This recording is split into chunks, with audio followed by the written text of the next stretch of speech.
We gaan naar ander nieuws, want Funmiles gaat uitbreiden naar Barbados. En dat is groot nieuws en het is ook een grote stap voor dit bedrijf. En we spraken erover met Managing Director Wouter de Leeuw. Wouter de Leeuw, Managing Director van Funmiles, welkom. Dank je. Jullie zijn hier omdat Funmiles een mooie nieuwe sprong gaat maken, een hele bijzondere sprong. Ja. Wat is dat precies? Funmiles is 1 september begonnen op Barbados. Ja, dat doe je ook niet elke dag. Nee, dat doen we zeker niet elke dag. Dat is iets, daar gaat jaren van voorbereiding aan vooraf. Dus dit is voor ons een hele grote stap en een hele mooie stap. En waarom Barbados? Barbados is voor ons in die zin een logische uitbreiding, omdat wij daar 2 Curaçaose partners hebben, die ook op Barbados actief zijn. Kooiman uiteraard en ook Maimons. Dus met de uitbreidingsplannen die wij altijd hebben gehad, was Barbados in die zin de meest logische stap voor ons om te nemen. Ja, maar het is toch een heel ander eiland dan gewend zijn. Jullie zijn hier actief op Curaçao, Aruba, Sint Maarten en dergelijke. Ja. Het is toch een totaal ander eiland, dus daarom kost het jaren voordat je ermee begint? Het is sowieso een ander eiland, dus dat vereist heel veel voorbereiding en heel veel samenwerking met lokale partners en lokale bureaus uiteraard. Het vergt ook heel veel voorbereiding, omdat Barbados in vergelijking met de huidige eilanden een groot eiland is.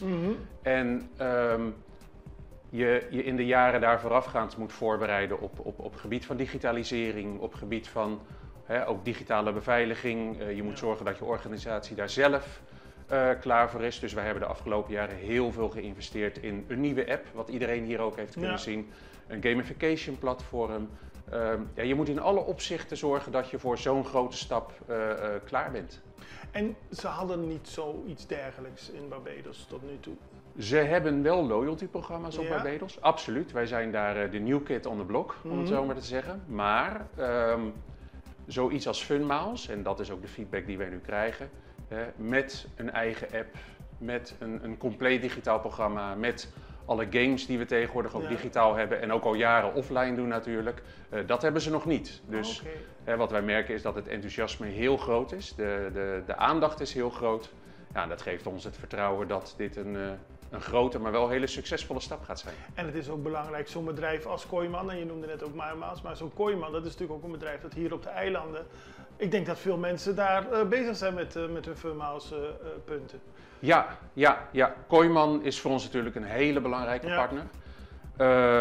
En dat gaat ons op Barbados zeer zeker helpen. Ze zijn al bijna 6 jaar actief op Barbados, zijn er inmiddels een gevestigde naam. Dus brengen een groot klantenbestand met zich mee. Dus in die zin maken wij daar dankzij hen wel een zachte landing. Wat merken wij hier op Curaçao en op de andere eilanden van jullie stap naar Barbados? De stap naar Barbados moet allereerst een grotere slagkracht voor Funmiles betekenen. Dus wat mensen hier gaan merken is dat wij nog meer kunnen innoveren, nog meer investeringen kunnen doen.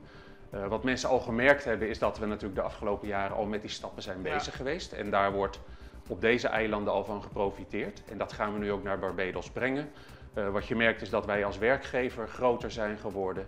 Dat we nieuwe mensen hebben aangenomen. Dat zo'n stap ook nieuwe kansen biedt. Dus en een stukje trots. Als ik heel eerlijk ben, het is natuurlijk heel mooi als een Curaçao's bedrijf als Funmiles de stap naar een eiland buiten het koninkrijk gaat maken. En daar zijn we ook wel trots op. Vaak al geweest op Barbados de afgelopen periode? Inmiddels heel vaak geweest, ja. Dus je kent het wel. Nou, het is voor mensen ook heel mooi om daar daadwerkelijk dan ook naartoe te gaan. Maar voor ons is het de trots dat we daar ook aanwezig zijn. Het wordt een groter, sterker, meer innovatiever bedrijf. Doordat we juist Funmiles meer klanten heeft. Funmiles heeft die groei ook nodig om door te kunnen blijven groeien.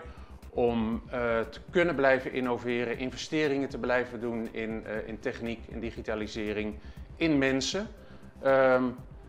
Dus dit is een hele belangrijke stap voor ons en dat gaan we zeker ook op Curaçao en de andere eilanden merken.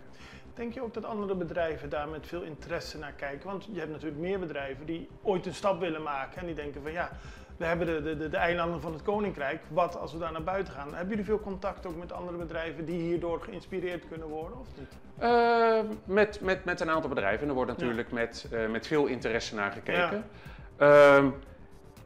Ja. Als bedrijven zo'n stap overwegen, dan zijn ze van harte welkom om te komen praten en om ervaringen uit te wisselen.